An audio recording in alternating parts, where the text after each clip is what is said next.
Hey guys, so I'm driving home right now, so this probably isn't going to be a very long one, but I wanted to talk a little about the retrograde season that's going on at the minute. I don't tend to talk so much about spirituality anymore, even though it's like a real core part of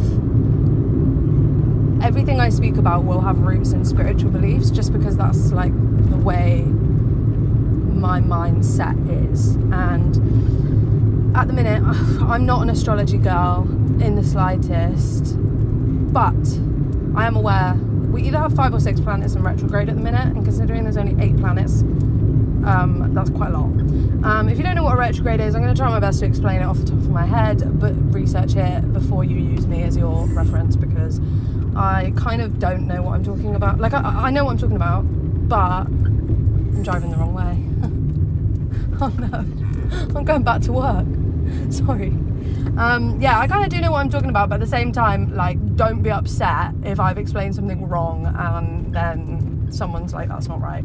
So basically, a retrograde is when the planet, like, visually to your eye is moving backwards, and I'm already explaining this terribly, but I'm just going to go with it. Each planet represents a different aspect of, like, I don't know, life, I guess. So, like, Mercury is to do with communication, Venus is to do with, like, love and relationships, Mars is to do with, like, passion and power and, like, how you navigate through things with, like, how headstrong you are, kind of thing. I just know that if Daisy's listening to this right now, she's going to rip me a new one, because this is probably going to come across as all really wrong. So sorry about that. But yeah, basically, we are right now in the thick of it. Like, it couldn't be more of a retrograde season than it is right now. And I think the big one for most people right now is Mercury retrograde and Venus retrograde, because, like I just said, Mercury is communication and Venus is love and relationships.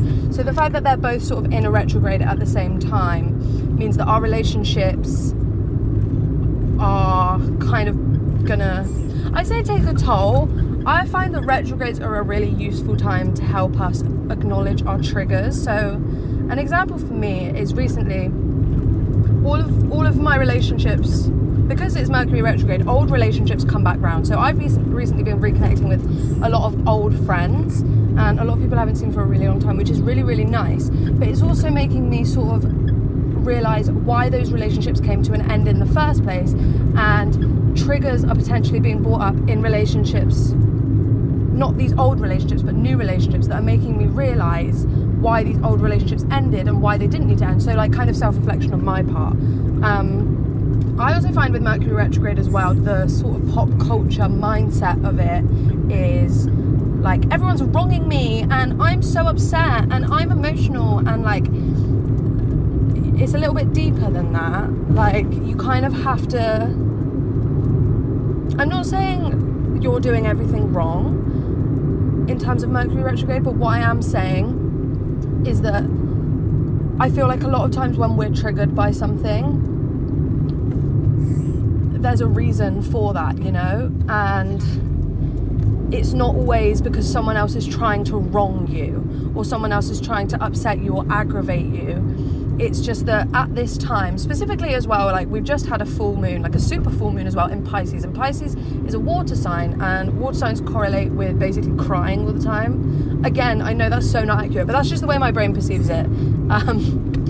So for me, this super full moon really got me feeling like I was really snappy, but I was also like crying. Like, I was just like, I would snap and then I'd cry because I felt bad that I'd snapped at someone, and then I'd be like, I'm the worst person in the world, and I'd be all like self-deprecating, and, you know, it just became like this whole, I mean, to be fair, I've definitely noticed that I'm much better at dealing with conflict now than I used to be, and I can sort of, instead of just shutting down and being like, I'm not talking about this, like getting in a sulk, I can kind of, you know, explain how I feel and why I feel those things, which is a sign of growth. But I do still have that initial, like, shut down, because that was kind of, I've spoken about this before in another podcast, but that was sort of my childhood response was to just shut down, because I was sort of rarely listened to as a kid. People didn't really want to hear me out, especially like in school and that sort of environment. So it's sort of at this point in time, I feel like I'm being tested in a sense to see if, when sort of really severe triggers come up for me, I can still like acknowledge that like my inner child feels that way, but behave differently. Because the more you behave differently in a situation, the more that becomes your new normal, if that makes sense. I really hope that makes sense. But like, it's kind of like if you have done something one way for your whole life, and that's kind of what your brain is just comfortable with, regardless of how healthy it is or how kind or nice it is. That's what your brain is going to do. So if you're like a bitch and your comfort thing is to just be a bitch if someone's triggered you, and just be like snappy and rude and cold and curt, you're going to do that regardless of the fact that that's quite immature and not very nice. You're also probably not going to realise like that you're being a bit of a bitch. So that first time that you decide to, I don't know, be vulnerable and be like, I didn't like it when you spoke to me that way, or it felt like that comment was personal, instead of just making another personal dig back, that's going to feel really out of character and probably going to like not feel right for you. It's not going to sit right, even though it's the right thing to do. It's like you're introducing a completely new way of communicating into your life, which it just unsettles everything. And it doesn't mean that it's a bad thing, it just means that your body and your brain has to get, sorry, some car nearly pulled out in front of me, has to get used to that mindset. And like the more you do it, the easier it gets. So like for me, for example, I'm really working on, if I feel offended by something, being like, that really upset me, here's why, instead of just being like, no, I'm not talking about it, you have upset me, you figure out why. Because that's just not, you know, people aren't mind readers, and even if they are, they shouldn't be expected to have to deal with your emotional state. Like I say all the time, everyone reacts to everything completely differently, and you know, it's sort of not up to everyone else to fix your mood. I mean, I'm a waitress, and my big thing as a waitress is, if a customer is being like shitty with me, unless they use their words, I see no problem. Like, you know, when a customer will like huff and puff and like roll their eyes, and they obviously want you to ask if something's wrong, but you just can't be asked. Like, you're just like, oh, I've had enough of this today. Like, unless they use their words, I'm not gonna, you know, mollycoddle you and be like, is everything okay? Because I know that I'm probably just gonna get shouted at if like this. Why would I sign myself up for that, you know, in a work setting? And you can kind of apply that to other parts of life. So I think that's like maybe the Mercury retrograde mindset for me at the minute, is evaluate how you're reacting to things. One thing that I've really come to notice this retrograde specifically, and another one of my friends said she'd noticed as well, both individually in ourselves, was realizing times where we're both negative, like self-negativity or internalized negativity, or times when we project negativity onto others. So another example for me, basically I live at my work. I haven't really been doing anything else this summer except for working, because I'm saving for a big trip. Woo! But yeah, a big thing with that is obviously customers. I've been noticing that I just kind of have been taking the wrong end of the stick a lot with a lot of different customers, kind of almost, it seems, for no reason. Like, someone will just look at me in a way and they probably don't even mean anything by it, and I'm like, you're rude, so rude, not serving you. But like, they didn't do anything wrong, I'm just being dramatic for like literally no reason. And I think on the full moon I took the time to, you know, journal. If you don't know like what you should do on the full moon, basically the energy of the full moon is, sorry, I just like envisioned the finance bros rolling their eyes, I don't care. The energy of the full moon is really, really good for allowing your feelings to kind of bubble up. So you know how sometimes when you watch a really emotional movie, or when you have a really heartfelt moment, certain feelings arise.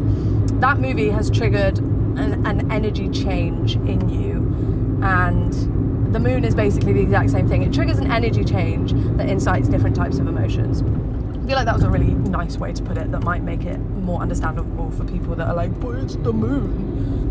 Everything vibrates at a frequency, you know, the moon is no exception, and things do vibrate at a different frequency depending on like how much light is hitting it, you know. Think about water as ice will vibrate at a different frequency than water as steam. It's the same way, like, you know, sorry, there's cars everywhere.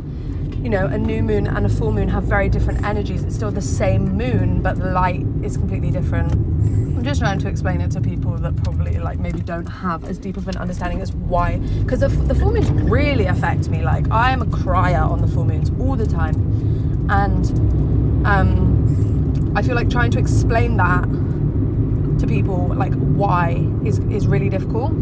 So I hope that kind of helps. But yeah, I think so. For me, full moons are used to think about what I have, what I want to have, how far I've come, where I'm going.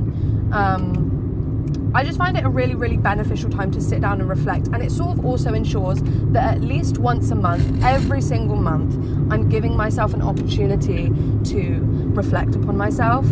If I don't do it at any other point during the month, which I usually do, I try and do some form of self-reflection, like at least every day, like whether it's daily gratitudes or just like picking up on behaviors of myself, maybe just like living in awareness in general. But say, for example, I don't have that time, at least I know then, I mean, I do the new moon as well, like I do both of them religiously, so at least every 2 weeks I'm doing some kind of self-reflection.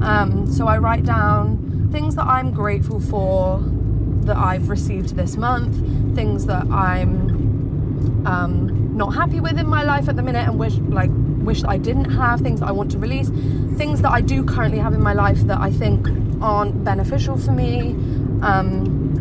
And also like any I mean, I don't really manifest because I just don't need anything. I'm pretty happy with my life and the way it's going, and I don't really, you know, I was gonna say I don't believe in manifestation. That's not true. I 100% believe in manifestation. There's just nothing I want right now, you know. I very rarely manifest, and if I do, it's usually like on the new year, and that's kind of it. And like on the new year I did all my here's what I want for 2023, and I got them all by April, like literally all of them. I ticked off every one by April, so I don't really need anything else this year. I got everything I wanted. So, you know, I'm also a very big believer in like know when to stop. Like, I got everything I wanted for the year, so I should just be happy and exist in that place of enjoying what I've got right now, as opposed to being like, wow, I've crossed this off, what more can I have? Like, I can have more, because I think that's how you get into a lack mindset of whatever I have is not enough, and I think that's not a great mindset to have. So yeah, I don't really manifest, but if you want to manifest, you can manifest money, you can manifest people, whatever you want. And I think writing things down for me is really, really great as a way to get things out. I often find as well that the pen does it for me almost. Sometimes things come out that I didn't even realise were an issue. It just sort of gives my subconscious, the chance to speak for me, you know. It's a nice time. I really enjoy the full moon, and I also take it as a real time to focus on myself. Like, if anyone knows me, they'll know that the night of the full moon I will have 2 hours to myself, and I might have plans, but I will be like, full moon stuff comes first.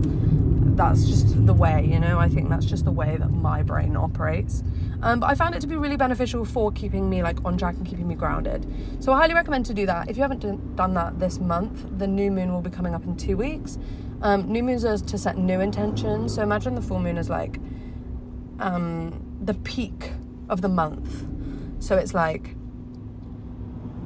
the pinnacle of the energy point, whereas the new moon is like the minimum energy point. So it's really great for starting things off on a new foot. So if you want to start taking up a sport, or if you want to start a new relationship with someone that's just recently come back into your life, focus that energy around new moons, and it will typically sort of give you a bit more willpower to continue on throughout the rest of the lunar month. I also kind of operate more throughout the astrological and lunar calendar than the like typical weekly calendar, just because I find it works better for me and my brain. So like I take April as the start of the year, and then October as like the middle of the year. I really hope that makes sense, because April's the start of the astrological new year, and I find it really helps to set my intentions then. I mean, I did all my manifestations for the new year, like January new year, but I find that, I think maybe this is just because like the back to school season, everything, you know what I mean? Like April's like the start of spring, and it's the start of like it's just newness, you know, like we're coming out of that slog of like winter and like the cold months. And then October's the start of like, you know, the seasons start to change, leaves start to fall, or they've probably already fallen by that point. But I just find that works really well for me as a way to, you know, focus my energy more. So like the next big holiday for me will be, I forgot what it's called. I am not a spiritualist. There's a pagan holiday in October, and there's one in April too, but I know Beltane's the one in April, and I can't remember what the one in October is, but it's basically like Imagine Harvest. It's like that equivalent, you know, where you kind of look at how you've come throughout the year and imagine it as your halfway point before you get to the winter solstice. So sorry, I've really gone on a ramble. I'm just trying to get people to understand the philosophy behind why things are done at these points in time. Back to the retrogrades, because I'm aware that I actually just stopped talking about that forever. But I think this retrograde period is a really difficult time for a lot of us, because I think while we're reconnecting with what we have, I think we're also thinking about what we've lost. And for me, the past few months have been really hard, because I recently lost something very significant to me, and I would, to be honest, consider this my first period of true grief. And I know a lot of people will have already experienced grief, and they'll already, you know, have been through that, whether it's the loss of a relative or a loved one or a pet, whatever, a relationship's ended. I hadn't experienced that before, and that hit me super duper hard. And I mean, it was more of an ambiguous loss. It wasn't necessarily a death, but the past few months I've been sort of, you know, trying to deal with it in a healthy way and try and not resort to unhealthy coping mechanisms like I would have done in the past. And it's been harder. It's harder to go through things mindfully and presently. Is presently a word? With a present mindset. It's harder to do that than it is to use escapism, because then you really have to feel it. And I mean, one thing that I've always really struggled with, I'm very emotionally aware and emotionally in tune. I also intellectualize the fuck out of my emotions. Like, I know exactly why I have all my emotions. I know why I feel all my emotions. I know where they stem from. I know the childhood reasoning behind them. Like, I can tell you all of that. I'm like a therapist's dream. But one thing that I think I do is like avoid feeling my emotions because I intellectualize them so much. And I think, you know, this period of time has really allowed me to just grieve and like actually understand what it is to feel emotions and to process things. I was going to say humanly. I've definitely processed things humanly before, but I also know a lot of other people that are going through similar life phases right now, and it's just a really hard time, because as much as it's so beneficial for our growth and our development, like I've said literally a million times before, growth isn't easy, and it's not always nice to have to grow. Sometimes we just want to enjoy where we are. And that's kind of what I was saying earlier about how with the manifestations, like, just enjoy where you are and just enjoy what you've received, because, you know, there are going to be times where things aren't going to be easy and they're going to be hard and it's going to hit you hard. And at those points, it's really sort of crucial to look back on how far you've come from where you were. You know, like, for example, at the point that I hit all of those manifestations for the year was when I say things started going downhill. They didn't go downhill for me. I'm like mentally probably the most secure I've ever been. However, this one specific incident really took a toll on every aspect of my mindset just because of how all-consuming it was. But at the same time, at least then I had the balance and the duality to be able to go, well, even though I'm really grieving this loss right now and going through this really hard time, at least I can say that I achieved all the things that I wanted to achieve in a really short time frame when I didn't expect it to be that quick, you know? So it's like, it's the duality of like, I have to go through the bad, but I'm also appreciating the good. I'm going to stop there because I have a really worrying call that I'm sorry. I have a really worrying feeling that someone's going to call me and then it will stop my audio and this whole podcast will be ruined. But thank you guys so much for listening, and I hope this retrograde period is okay for you. And if not, you will get through it. Just don't shout at anyone. Love you guys. Bye.